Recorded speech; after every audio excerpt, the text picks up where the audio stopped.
Hello everyone, मैं अंकित कुमार। आपका स्वागत है अपने चैनल अपना उड़ान में। बच्चों, आज हम क्लास 12 फिजिक्स के एक पार्ट जिसका नाम है व्यतिकरण को अध्ययन करेंगे।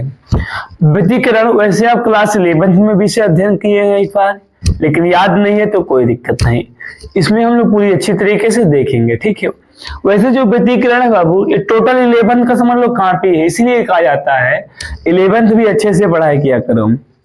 देखो, सबसे पहले देखेंगे व्यतिकरण क्या होता है। ठीक है। जैसे कि पता आपको, जो हम लोग का ऑप्टिक्स के प्रकाश का व्यतिकरण है, अपवर्तन है, विवर्तन है, व्यतिकरण विवर्तन, उसके बाद ध्रुवण है। ठीक है, यही सब तो है। उसमें हम लोग क्या पढ़ेंगे? प्रकाश का व्यतिकरण पढ़ेंगे। देखो, अच्छा, जो प्रकाश का व्यतिकरण है ये क्या है? यह प्रकाश को तरंग मान करके बनाया गया है। ठीक है। जो प्रकाश का व्यतिकरण है ये कब व्याख्या की जाएगी? जब प्रकाश को तरंग माना जाएगा। प्रकाश को कण मान करके व्यतिकरण की व्याख्या नहीं कर सकते हैं, पहली बात। देखो, अच्छा, व्यतिकरण क्या होता है? प्रकाश का व्यतिकरण किसे कहते हैं? देखो, मान लिया हम प्रकाश किसके रूप में चल रहा है? तरंग के रूप में, तभी व्यतिकरण होगा, नहीं तो नहीं होने वाला। ठीक है। बिना तरंग माने व्यतिकरण की व्याख्या नहीं कर सकते हैं। ठीक है। तो यहाँ पर क्या होता है बाबू, यदि हमारे पास कोई एक तरंग है, ऐसे एक तरंग गया इसे, ठीक है, एक तरंग हो गया, और कोई दूसरा तरंग है इस प्रकार से जा रहा है, उसके बाद जब दोनों मिल गए, जब क्या होते हैं? दोनों मिल जाते हैं, तो क्या होता है? व्यतिकरण। हो गया सर, हो गया व्यतिकरण? हाँ, हो गया। लेकिन ध्यान दीजिएगा, इसमें व्यतिकरण कब होगा? जब दो या दो से अधिक तरंगे मिलते हैं। ठीक है। लेकिन कुछ इंपॉर्टेंट बात होता है, हमेशा व्यतिकरण नहीं होता है। कुछ बात, जैसे कि फिक्स बात क्या होती है, यदि हम देखें, सबसे पहले क्या होना चाहिए? ये जो तरंग है दोनों बाबू, इसकी आवृत्ति बराबर होनी चाहिए। क्या होनी चाहिए? आवृत्ति बराबर होनी चाहिए। आवृत्ति बराबर होनी चाहिए। बराबर बराबर बराबर होनी चाहिए, होनी चाहिए। ठीक है। उसके बाद व्यतिकरण होने के लिए क्या होना चाहिए? जो बाबू दोनों तरंगे हैं, ठीक है, लगभग इनका आयाम बराबर होना चाहिए। इन्हें एक बहुत बड़ा आयाम का, एक बहुत छोटा आयाम का है। लगभग दोनों का आयाम क्या होना चाहिए? बराबर।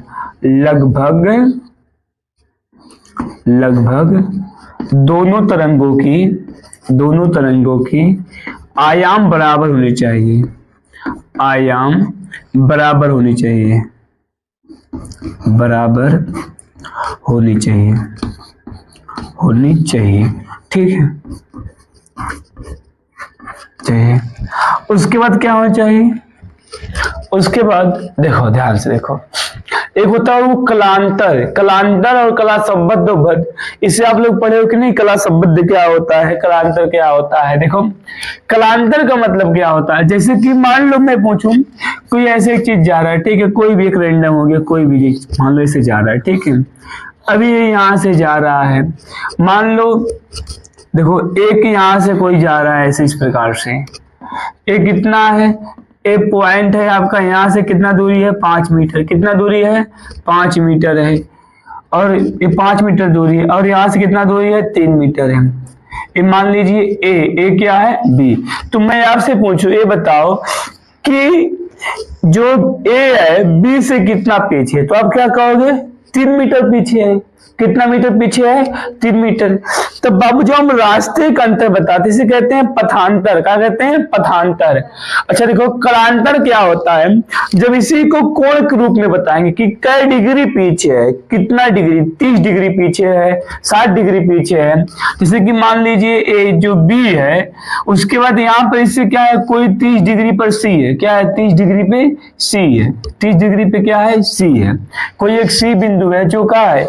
इससे 30 डिग्री पे है। तो यहाँ पर हम कैसे कहेंगे कि जो B है C से 30 डिग्री क्या है? पीछे है। तो यहाँ पर कलांतर कितना है? 30 डिग्री। यानी जब हम कोण का अंतर देखते हैं उसे क्या कहते हैं? कलांतर कहते हैं। क्या कहते हैं? कलांतर कहते हैं। और जब सिंपल एक रास्ते का अंतर देखते हैं दूरी के रूप में, तो क्या होता है? पथांतर होता है। ठीक है। इसे हम लोग डेल्टा, इसे लिखते हैं बाबू किससे?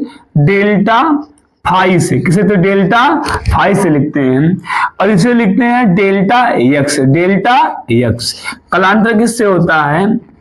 कलांतर, ये सब क्लास 11th का पाप है। ठीक है बाबू। ए पथांतर, ठीक है। कलांतर डेल्टा फाई से, पथांतर किससे, डेल्टा एक्स से लिखते हैं।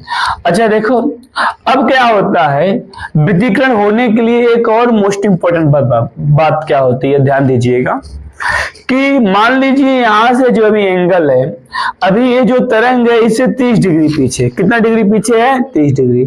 तो ये बात हमेशा हमेशा जरूरी है कि जब व्यतिकरण हुआ नहीं उसके पहले और जब हो गया, यानी शुरू से लेकर के अंत तक इन दोनों तरंगों के बीच क्या हो, कोण बराबर हो, कोण क्या हो, बराबर हो। जो कलांतर है क्या हो, नियत हो, स्थिर हो, बदले ना। यानी क्या लिख सकता हूं कि दोनों तरंगों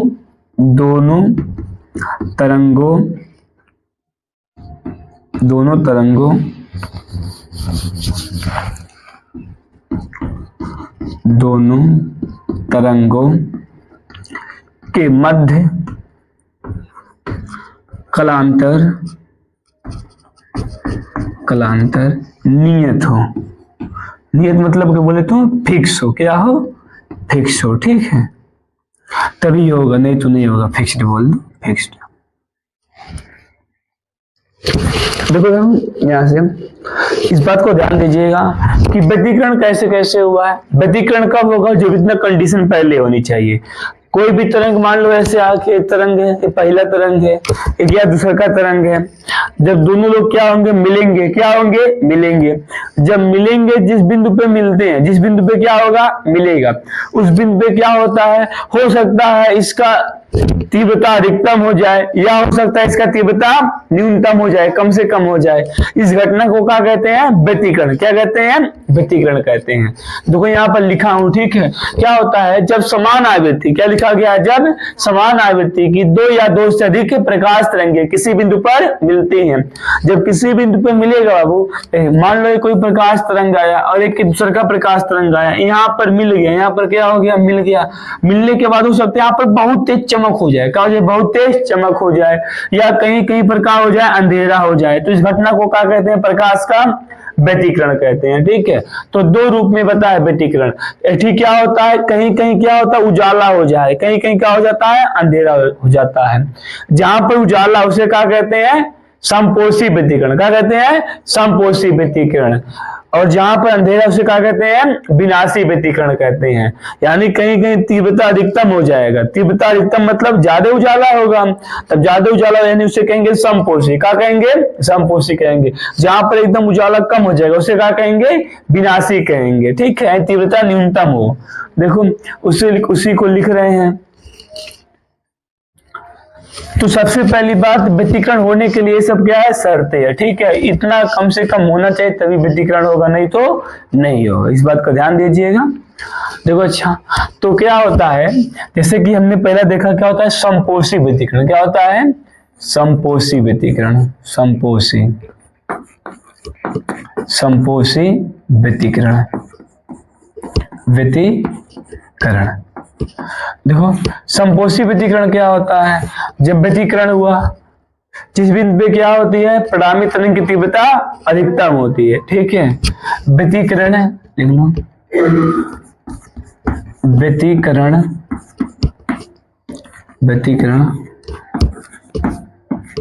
में जिस बिंदु पर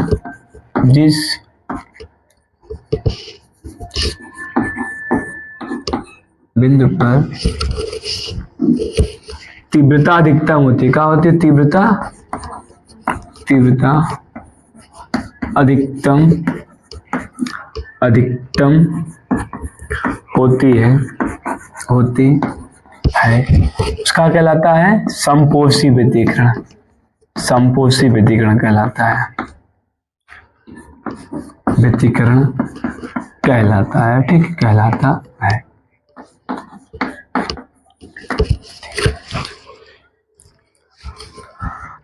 ऐसी टाइटल सकते हैं, व्यतिकरण में जब क्या होते हैं, तीव्रता अधिकतम होती है, जिस बिंदु पे हटा इसे हटा दो, ठीक है। व्यतिकरण में व्यतिकरण में जब क्या होती है, तीव्रता अधिकतम होती है तो उसे क्या कहते हैं, समपोषी व्यतिकरण कहते हैं। फिर इसी का आता है विनाशी। क्या आता है, विनाशी व्यतिकरण।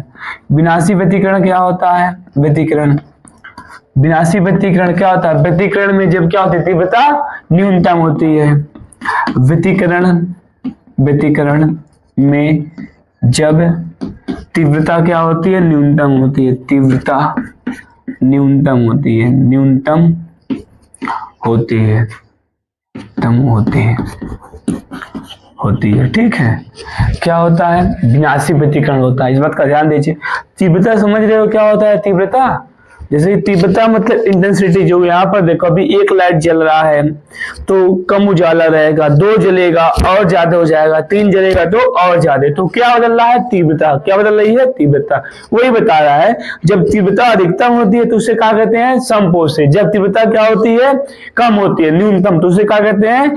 विनाशी व्यतिकरण कहते हैं। ठीक है, इस बात का ध्यान दीजिए। ये था व्यतिकरण था, और ये क्या है? व्यतिकरण होने के लिए शर्तें। ये फॉलो होगा तभी व्यतिकरण होगा, नहीं तो नहीं होगा। इस बात का विशेष ध्यान दीजिएगा। देखो अच्छा, ये मान लो कोई भी हमारे पास जो परिणामी तरंग है, इसमें जो आयाम है r, क्या इसका आयाम कितना है? r। अब हम क्या करेंगे? व्यतिकरण का गणितीय व्यंजक प्राप्त करेंगे। ठीक है, जिसमें इस परिणामी तरंग का आयाम निकालेंगे। क्या निकालेंगे? आयाम, जो सबसे ज्यादा इंपॉर्टेंट चीज है। ठीक है, मैथमेटिकल फॉर्मेट देखेंगे इसका, जिसमें हम लोग चेक करेंगे कि कहां पर क्या होगा? समपोषी व्यतिकरण, कहां पर विनाशी व्यतिकरण। ठीक है, कब विनाशी होगा, कब समपोषी होगा, और जब व्यतिकरण होगा, जो परिणामी तरंग नया तरंग बनेगा, उसका आयाम अधिकतम कब होगा, उसका आयाम न्यूनतम कब होगा, सब चीज को देखेंगे। ठीक है, इसको इरेज कर रहे हैं।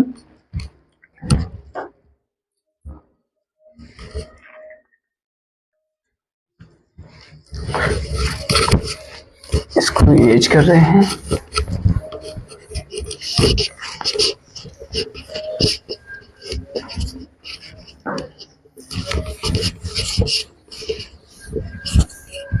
देखो तो हेडिंग लगा लीजिए आप लोग, व्यतिकरण में परिणामी तीव्रता का व्यंजक।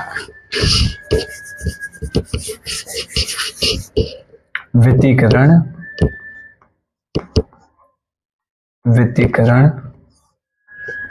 में परिणामी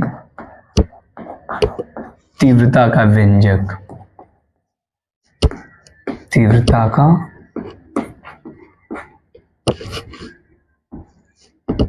व्यंजक। देखो ध्यान से, फार्मूला निकालने वाले मोस्ट इंपॉर्टेंट है। पेपर में 5 नंबर में आता है। ठीक है, डायरेक्टली 5 नंबर में आएगा और बहुत ही ज्यादा इंपॉर्टेंट है। देखो कुछ चीज जो आप लोग डायरेक्टली 11th में पढ़े हो, उस चीज का इस्तेमाल हम लोग ले रहे हैं। ठीक है, जैसे कि क्या होता है, देखो यहाँ पर हमारे पास कोई एक तरंग है। ठीक है, एक क्या है? कोई एक तरंग है, जिसे मैं y1 से डिनोट कर रहा हूँ। y1 बराबर कितना है? a sin omega t। बहुत बच्चे कहेंगे याद नहीं आ रहा सर ये क्या होता है? इसका आयाम, ये जो क्या बाबू, ए आयाम है। ए क्या है इसका? यहाँ से a1 इसका आयाम है, a1 मान लो। आयाम कितना है? a1 है। ठीक है, ये जो साइन ओमेगा टी, इसे क्या कहते हैं? कला कहते हैं। क्या कहते हैं? कला कहते हैं। फेज, इसे क्या कहते हैं? कला कहते हैं। और ए क्या है? आयाम। ए क्या है? आयाम है। आयाम। ठीक है, अच्छा देखो उसके बाद क्या है? कोई दूसरा तरंग ऐसे मिला, इसके बाद कोई एक दूसरा तरंग मिला इस प्रकार। ये मान लीजिए कितना है? y2। y2 बराबर कितना है? इसका आयाम मान लीजिए a2। कितना है? a2। ये कितना हो जाएगा? Sine omega T. देखो मैं मान रहा हूं, ठीक है, इसमें कुछ कला का डिफरेंट हो, जैसे मान लो ए क्या हो? फाई आ गया पीछे, ठीक है, इसे +5 मान लो, कलांतर। ठीक है, ए क्या है? कला का अंतर। फाई क्या है? यहाँ पर देखना ध्यान से, ये जो फाई है यहाँ पर कितना कलांतर है? फाई है। कितना कलांतर है? फाई। हो सकता ये क्या है? फाई आगे है, 5 डिग्री क्या है? आगे है। ठीक है, अच्छा उसके बाद देखो कोई एक तरंग बना, नया आला जो बना। ठीक है, नया आला जो बना, एक क्या बना है?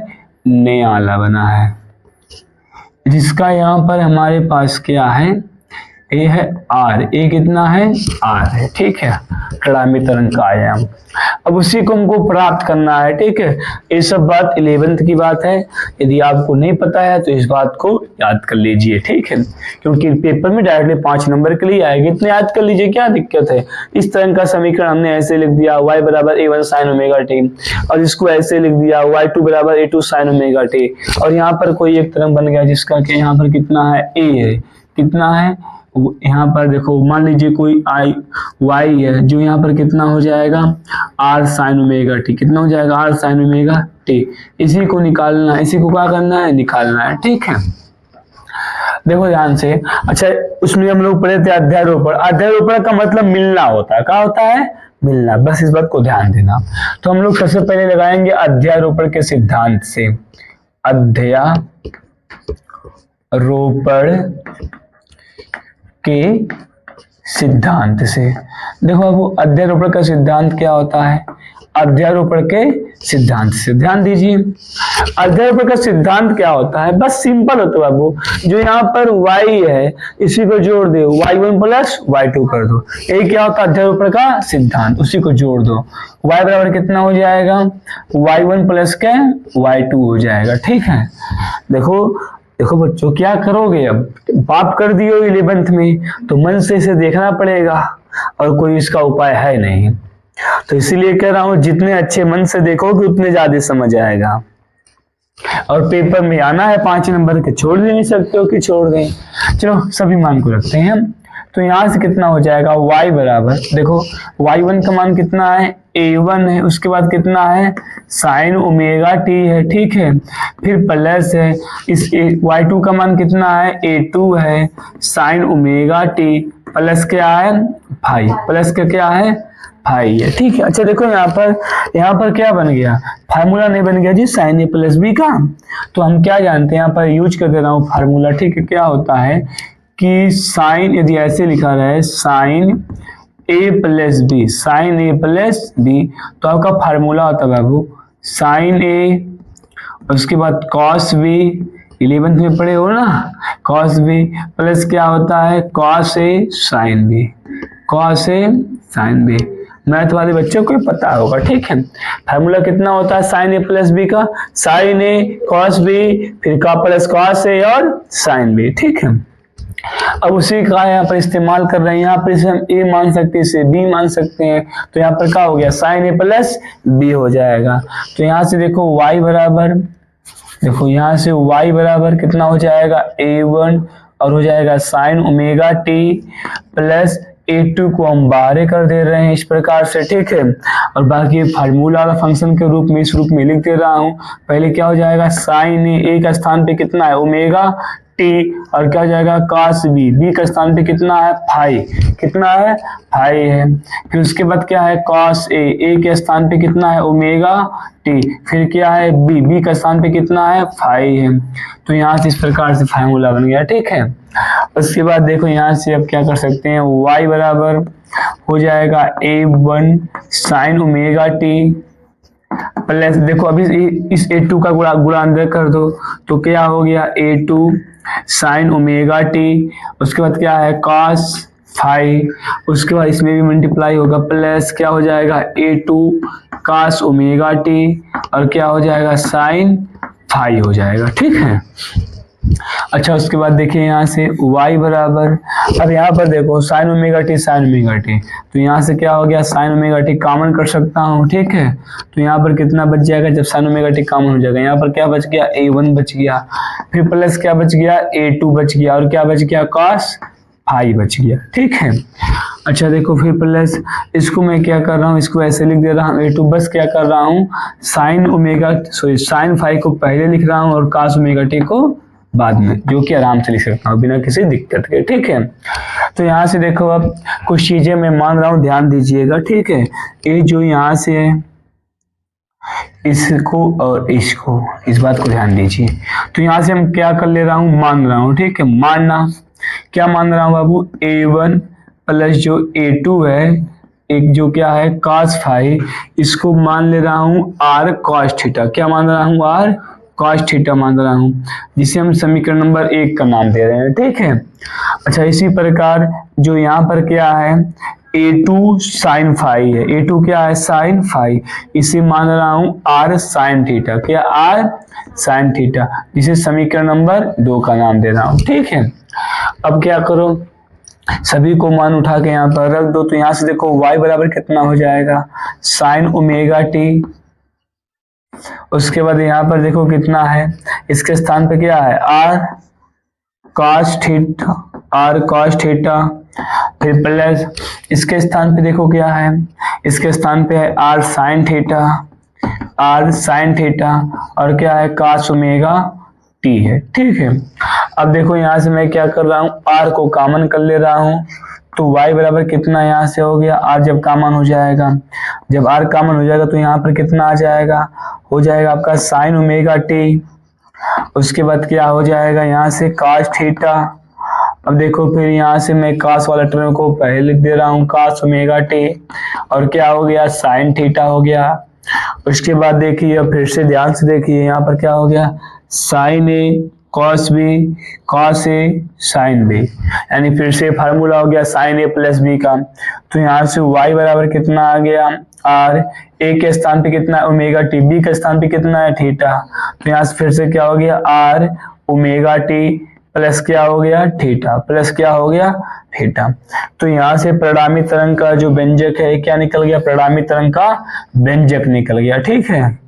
अच्छा देखो अभी हम r अपने मन से माने हैं, r ही क्या है परिणामी तरंग का आयाम है, r के बारे में बताना है, r के बारे में क्या करना है बताना है। तो देखो हम लोग r कैसे निकालेंगे, ये इंपॉर्टेंट बात है, ठीक है। तो हम लोग r निकालने के लिए क्या करेंगे, ध्यान से देखिए, समीकरण 1 का वर्ग करके प्लस कर दे रहा हूं 2 के वर्ग में, ठीक है, क्या कर रहा हूं 2 के वर्ग में प्लस कर दे रहा हूं, ठीक है। तो समीकरण 1 को देखो ध्यान से, तो यहाँ पर कितना है अच्छे से देखिएगा बाबू, है हमारे पास r cos थीटा का स्क्वायर, फिर प्लस दायां पक्ष से बायां पक्ष से, ठीक है। उसके बाद क्या हो गया r sin थीटा का स्क्वायर हो गया, फिर बराबर हो जाएगा।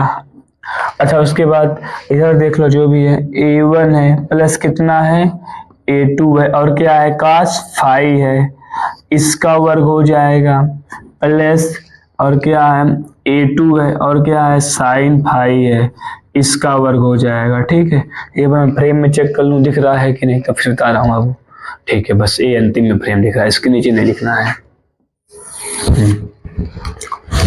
अब देखो यहाँ से क्या हो जाएगा r स्क्वायर का हो जाएगा कॉमन हो जाएगा यहाँ से, तो यहाँ से r स्क्वायर हो गया कॉमन, तो अंदर क्या बच जाएगा cos square plus sin square theta, cos square theta plus के sin स्क्वायर थीटा बच गया अंदर, फिर बराबर देखो क्या हो जाएगा यहाँ से, यदि इसे a मान लो इसे b मान लो तो क्या हो गया a प्लस बी के होल स्क्वायर, क्या बन जाएगा a प्लस बी के होल स्क्वायर।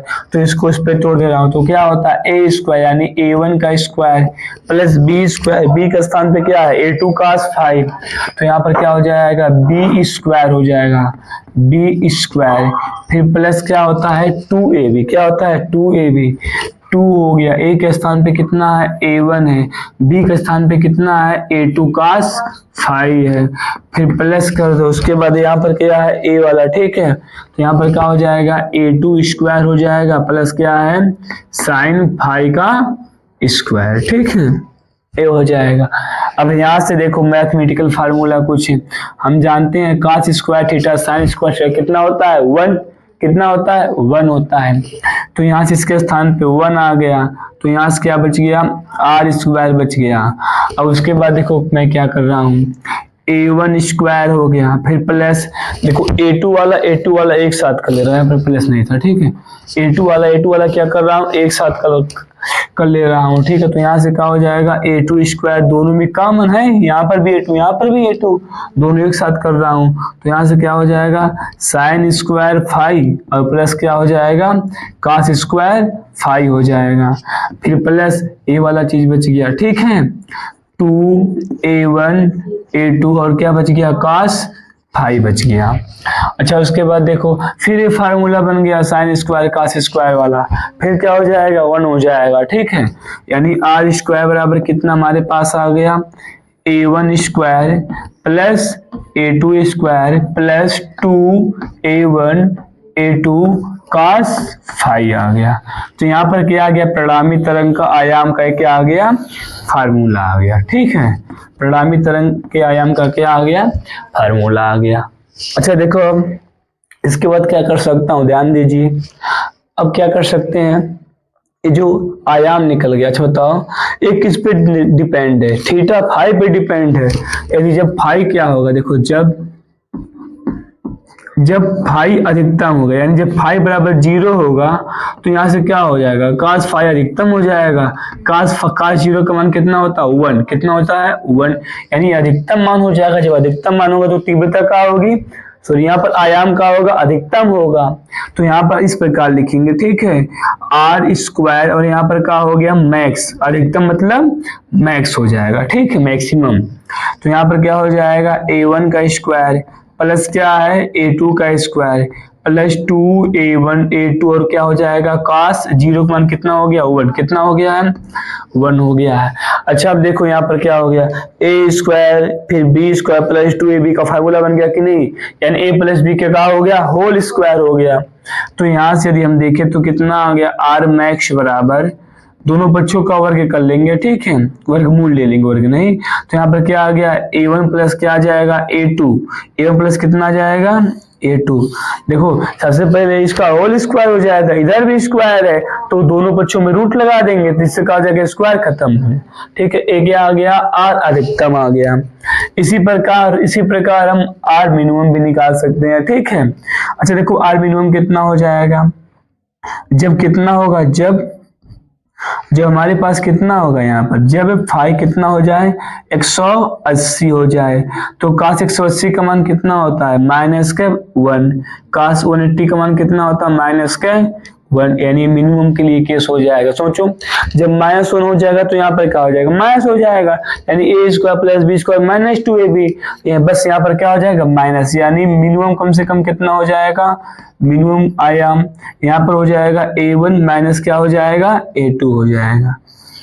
तो यहाँ से इस प्रकार हम कम से कम आयाम निकाल सकते हैं, ठीक है। ये आयाम निकल गया, अब क्या बच गया। अच्छा उसके बाद देखो अब इसमें तीव्रता निकाल सकते हैं, क्या निकाल सकते हैं तीव्रता निकाल सकते हैं।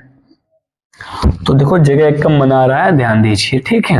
अच्छा अब देखो सबसे पहले हम क्या निकाल रहे हैं कलांतर निकाल रहे हैं, ठीक है, फाई और थीटा को निकाल रहा हूं ध्यान दीजिए। तो यहाँ से देखो अच्छा हम किस प्रकार से निकाल सकते हैं, यदि हम क्या करते हैं समीकरण 2 को भाग लगा दे 1 को, तब देखो क्या निकलता है। यदि समीकरण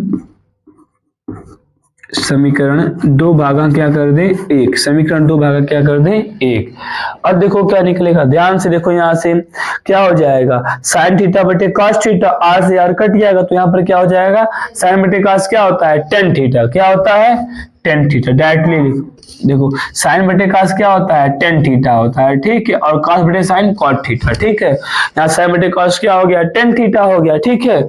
और देखो इसका भी हो जाएगा ये ऊपर हो जाएगा 2 को भाग लगा रहा हूँ 1 से, तो यहाँ पर कितना हो जाएगा a2 हो जाएगा और कितना है साइन फाई है, क्या है साइन फाई और बटे a1 प्लस a2 और कितना है कॉस फाई है।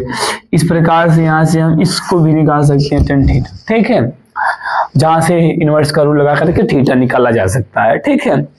अच्छा अब क्या आता है तीव्रता निकालने के लिए बात, क्या निकालने के लिए बात आता है तीव्रता निकालने के लिए बात आता है। देखो तीव्रता क्या होता है वो ध्यान दीजिएगा, तीव्रता क्या होता है। अच्छा प्रेक्षक फ्रेम में दिख रहा है कि नहीं, सब फिर बता रहा हूँ आपको, ठीक है, फ्रेम, हाँ सब फ्रेम के अंदर ही कोई दिक्कत नहीं है। तो वो तीव्रता के लिए यदि हम बात करें तो यहाँ से देखो हम जानते हैं आई क्या होता है, जो तीव्रता होता है बाबू ये आयाम के वर्ग के अनुक्रमानुपाती होता है, आयाम के वर्ग के अनुक्रमानुपाती होता है, ठीक है, सब 11th में बताया जाता है। तो यहाँ से आई जब आई बराबर कितना आ जाएगा, यहाँ एक कांस्टेंट आता है के, क्या आता है के आर स्क्वायर, क्या हो जाएगा के आर स्क्वायर हो जाएगा, आई बराबर तो यदि यहां से मैं पूछूं बताओ r बराबर कितना हो जाएगा, r बराबर, तो यहां से r बराबर कितना हो जाएगा, यहां से अंडर रूट में i1 बटे क्या हो जाएगा, सॉरी i बटे क्या हो जाएगा, k हो जाएगा। इसी प्रकार हम लिख सकते हैं a1 बराबर क्या हो जाएगा, अंडर रूट में i1 बटे क्या हो जाएगा, k हो जाएगा। इसी प्रकार क्या लिख सकते हैं a2 बराबर अंडर रूट में i2 बटे क्या हो जाएगा, k हो जाएगा। ठीक है, क्योंकि a भी तो आयाम ही है, आयाम क्या होता है, i बटे k होता है। अब सभी का मान उठा के यहाँ पर रख देंगे तो क्या निकल जाएगा, तीव्रता निकल जाएगा। रखते हैं मान उठा करके, देखो यहाँ पर आर स्क्वायर का मान, अच्छा आर स्क्वायर तो यहाँ पर क्या होगा, रूट हट आएगा, आर का मान है ना, तो यहाँ पर क्या हो जाएगा, आई अपान क्या हो जाएगा, के हो जाएगा। फिर बराबर हो जाएगा आपका a1 स्क्वायर, वही रूट हट आएगा, फिर से क्या हो जाएगा, i1 बटे क्या हो जाएगा, k हो जाएगा। फिर प्लस इसका है, इसका क्या हो जाएगा, i2 बटे k हो जाएगा। फिर प्लस कितना है 2a1, a1 का मान कितना है, अंडर रूट में कितना है, i1 बटे कितना है, k, फिर कितना है i2 बटे k है। ठीक है, a2 का मान, उसके बाद क्या है cos फाई, फिर क्या है cos फाई है। अब देखो यहाँ पर k और रूट के क्या हो गया, k हो जाएगा सिंपल, तो उधर पूरा k कॉमन हो गया और यहाँ पर k से k का हो जाएगा, खत्म हो जाएगा। सोचो यहाँ पर सब जगह k कॉमन हो जाएगा, इस k से k का हो जाएगा, कट जाएगा। तो यहाँ से कितना आ जाएगा, i बराबर कितना आ जाएगा हमारा, i1 आ जाएगा, प्लस कितना आ जाएगा, i2 आ जाएगा, उसके बाद 2 अंडर रूट में i1 आ जाएगा, अंडर रूट में i2 आ जाएगा और cos 5। देखो जगह कम है, मैं सोच रहा हूँ एक में सब हो जाए, इसीलिए ठीक है थोड़ा कंप्रोमाइज करा के लिखा दे रहा हूँ, इस बात का ध्यान दीजिए। देखो ये क्या आ गया, तीव्रता आ गया, क्या आ गया, तीव्रता आ गया, तीव्रता का फार्मूला। अच्छा देखो तीव्रता अधिकतम और मिनिमम के लिए, इसके लिए क्या बात होगी, जब यहाँ पर फाई कितना होगा, फाई आपका होगा 0 डिग्री, तो अधिकतम होगा, क्या होगा, अधिकतम होगा। जब फाई कितना होगा, 0 होगा, तो क्या होगा, अधिकतम वाला केस होगा। तो यहाँ से देखो अधिकतम आई बराबर कितना हो जाएगा, ध्यान दीजिएगा बाबू इस बात को, आई बराबर जो 0 का मान कितना हो गया, 1 हो गया। अच्छा देखो इसको मैं क्या लिख सकता हूँ, इसको ऐसे लिख दी, कोई दिक्कत, लिख दूं अंडर रूट लगा दूं फिर स्क्वायर कर दूं, कोई दिक्कत, स्क्वायर से रूट हट जाएगा, कोई दिक्कत नहीं होगा। यानी इसको मालूम मैं ऐसे कर देना हूँ कुछ देर के लिए, ऐसे कर देना हूँ, अंडर रूट में i1 सबको ऐसे कर देना, ऐसे लिख दे रहा हूँ, स्क्वायर से क्या हो जाएगा, कट जाएगा। ऐसे इसको भी कर दे रहा हूँ, प्लस में अंडर रूट में i2 वाला, ठीक है, इसका भी स्क्वायर कर दे रहा हूँ। अच्छा देखो इससे करने से क्या फायदा होगा, इससे फायदा हो जाएगा, a स्क्वायर हो गया, b स्क्वायर हो गया और प्लस 2a भी है, काम वही है लेकिन फार्मूला बन जा रहा है। a कितना हो जाएगा अंडर रूट में i1, b कितना हो जाएगा अंडर रूट में i2 हो जाएगा, इसीलिए कर रहा हूँ। ठीक है, यानी अधिकतम के लिए क्या हो गया, i मैक्स बराबर यानी अधिकतम तीव्रता। तो यहाँ पर क्या हो जाएगा, एक क्या हमारे पास अंडर रूट में बताया था अभी को जस्ट, ठीक है, वैसे ही अंडर रूट में i1 का स्क्वायर, तो a square b square 2a भी हो जाएगा। जब थीटा कितना रहेगा 0, तो यहाँ पे कितना हो जाएगा, अंडर रूट में i1 हो जाएगा, प्लस क्या हो जाएगा, अंडर रूट में i2 का क्या हो जाएगा, होल स्क्वायर। एक क्या आ गया, अधिकतम तीव्रता आ गया। इसी प्रकार क्या आई मिनिमम बता सकते हैं। ठीक है, ये क्या हो जाएगा, अंडर रूट में i1 माइनस क्या हो जाएगा, अंडर रूट में i2 हो जाएगा, इसका क्या हो जाएगा, होल स्क्वायर हो जाएगा। ठीक है बच्चों, तो देखो हम लोग क्या किए, व्यतिकरण जो भी था इसको पूरे अच्छे तरीके से पढ़ के खत्म किए बच्चों। तो बच्चों आज की वीडियो में इतना ही, मिलते हैं नेक्स्ट वीडियो में, तब तक लिए बाय बाय। आप लोग स्वस्थ रहिए, मस्त रहिए, लगातार हमारे चैनल अपना उड़ान से अप्लाई करते रहिए। बाय बाय बच्चों।